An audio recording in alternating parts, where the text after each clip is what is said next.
Hello Pisces! Welcome dito sa aking channel, Kapalaran 888. Welcome guys.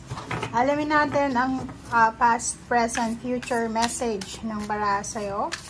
So, pwedeng ito ay yung past mo is few years ago. And yung present is sa ngayon. And yung future mo is maybe starting next year. Okay. So, past, present, future para sa lahat ng Pisces. Ano ba ang pwedeng sabihin? Gustong sabihin ng baraha para sa inyo. Okay. Kunin natin guys yung energy. Okay, so ito yung past mo. Ito yung present. Ito yung future mo. Okay, so yan ay para sa lahat ng Pisces.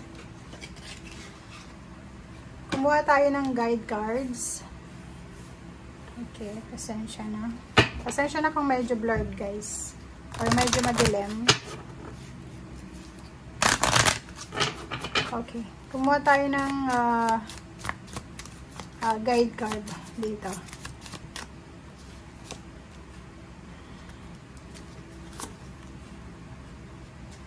Pisces. Okay. Yan ay para sa past, present, future. And tingnan din natin kung ano ang possible advice sa'yo.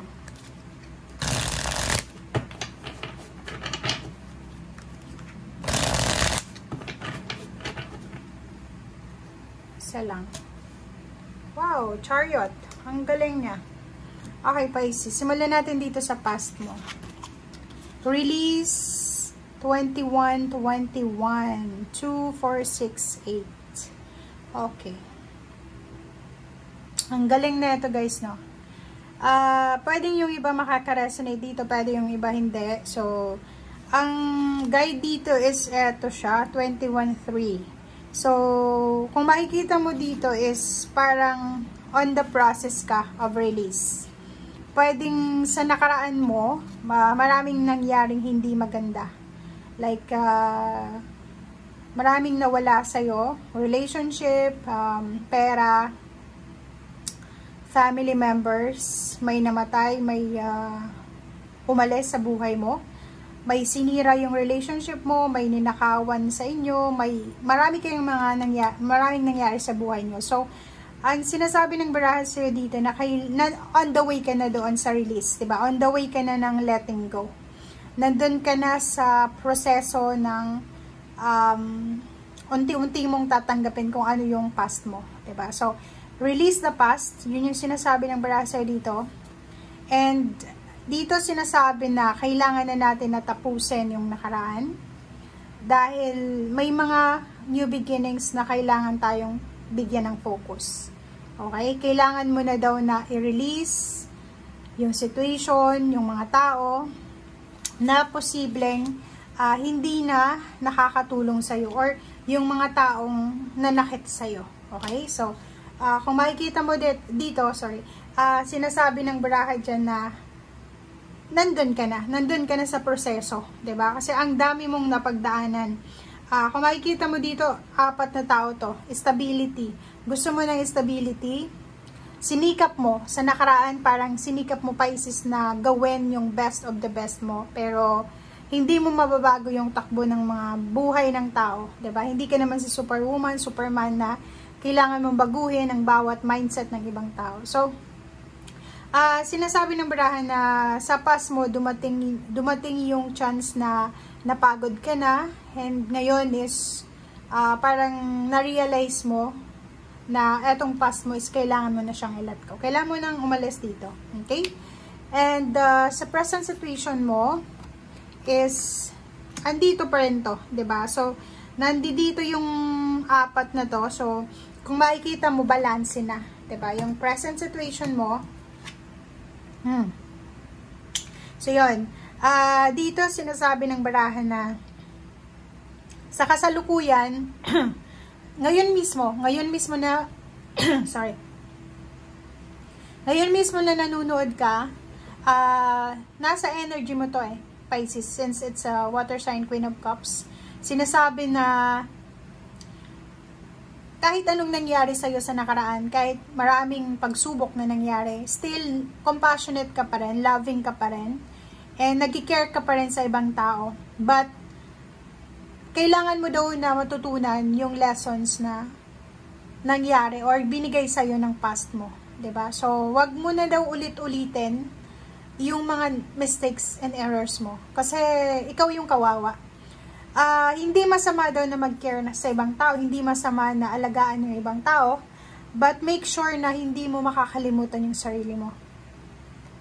Trust your intuition. May mga connection, energy ka na nangyari sa past. Like, alam mo, na nararamdaman mo through your intuition, through your energy na ang taong itong kaharap mo ay hindi maganda yung intention sa'yo. But since you're compassionate, naging mabait ka. So, kaya ka palaging, or patuloy ka, or paulit-ulit kang niloloko, or paulit-ulit kang nasasaktan. So, dito sinasabi ng barahan na kailangan mo matuto sa nakaraan mo. Okay?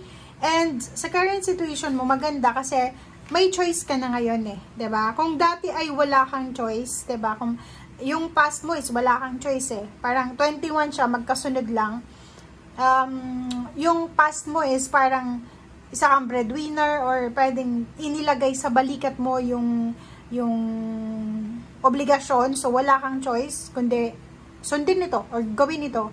Kahit pagod na pagod ka na, tinatry mo pa rin. But ngayon, sinasabi ng baraha na may choice ka na may left and right. Pwede kang pumunta sa kung saan mo gusto, gawin ang kung anong gusto mo, and dito sinasabi na wag kang masyadong, wag mo nang balikan yung nakaraan, wag kang magpi-please ng mga tao sa paligid mo, or dito balance. Kailangan mong unahin ang sarili mo. Unahin mo yung sarili mo, yung health mo, yung mental health, physical health, lalo na yung pera mo daw. Kung makikita mo, may mga bags dito.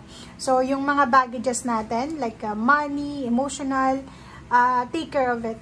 Okay? So, yun ang sinasabi. And, dito naman sa future, okay, future, 2 of Pentacles, and then 28. Wow! So, nakikita natin dito na yung future mo, Pisces, is masyado kang workaholic. Siguro starting next year.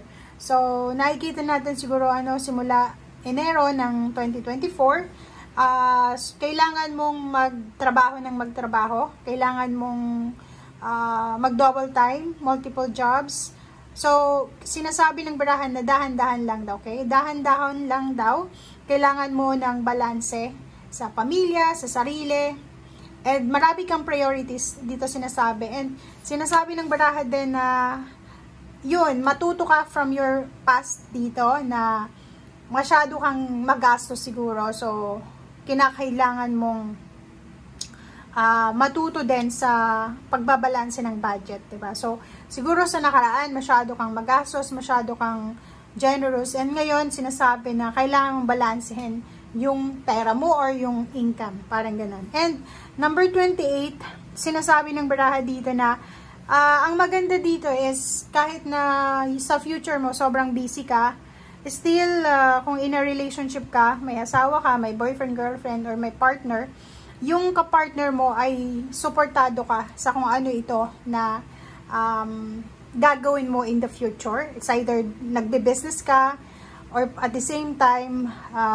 nag-aaral, or yung iba sa inyo dyan, may business, may current job, or maraming trabaho na ginagawa. So, multitasking, okay? And, ang maganda dito is, talagang protektado ka ng family mo, ng relationship mo, and nakikita natin dito na may assistance ka na makukuha emotionally sa relationship. And yung advice sa'yo dito is Chariot, yung 7. Sinasabi ng barahan na ituloy mo lang daw, 'di ba? Progress, victory and success ito, guys.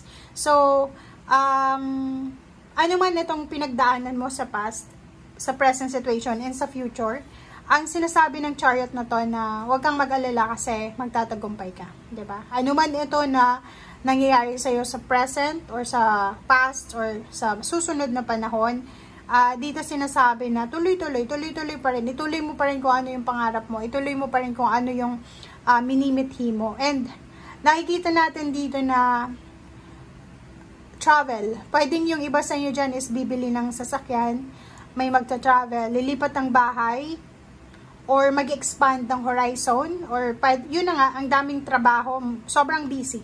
Okay? Na pwedeng magdala sa'yo ng, basta busy yung tao, talagang may success doon. Pag hindi busy, tambay yun, walang trabaho. Okay? So, thank you for watching and see you again. Bye! And by the way, sorry, etong Two of Pentacles na to, hindi ito masama ha, hindi siya negative. Yun nga, may kasabihan na once na busy ka, be thankful, be grateful, kasi may pinagkakabisihan ka kesa dun sa wala kang ginagawa. Diba? So yun, maraming salamat guys. Bye!